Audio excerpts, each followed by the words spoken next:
नाही, सन्माननीय खडसे साहेबांनी आता त्यांनी नेमके काय आरोप केले हे तर मी बघितलं नाही, परंतु ते विरोधात असल्यामुळे कुठल्याही पद्धतीचे असे आरोप करू शकतात। पोलीस हे नेहमी आपल्या कर्तव्याचं काम त्या ठिकाणी निभवत असतात। कदाचित मागच्या आठवड्यात झालेल्या घटनेमुळे ते व्यथित झाले असतील आणि अशा पद्धतीचं वक्तव्य ते करत असतील। माझ्या जागेवर साथे सांगून पोलीस कामही करतायत, पुन्हा त्यांनी एकदा प्रश्न केला। पोलीस अशी कोणावरही सातत्यानं पाळत ठेवत नसते। जेव्हा त्यांना काही शंका येत असते किंवा काही टिप मिळत असते त्यावेळेस पोलीस आपली कारवाई त्या ठिकाणी करत असतात। पोलिसांनी अशा कुठल्याही पद्धतीचे फोटो किंवा काही पब्लिश केलेलं नाही आहे।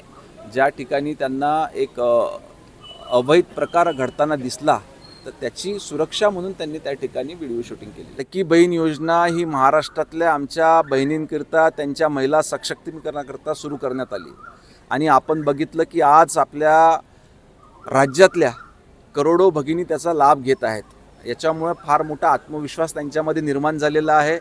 त्यांनी देखील त्यामुळे विश्वास महायुतीच्या सरकारवर दाखविला आणि एक हाती सत्ता महायुतीकडे त्या ठिकाणी दिलेली आहे।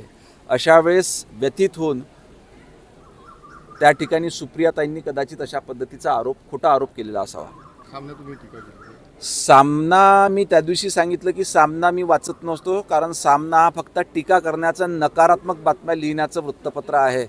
जर का ह्या देशात घडणाऱ्या सकारात्मक गोष्टी आणि सकारात्मक बातम्या जर का दिला तर समाजामध्ये आणि देशामध्ये अजून चांगल्या पद्धतीचं सकारात्मक वातावरण निर्माण होण्याकरता मदत होईल।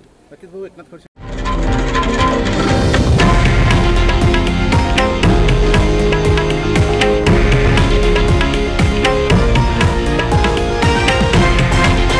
हे आहे देशातील नंबर 1 न्यूज नेटवर्क आणि आपण पाहत आहात TV9 मराठी, एकमेव।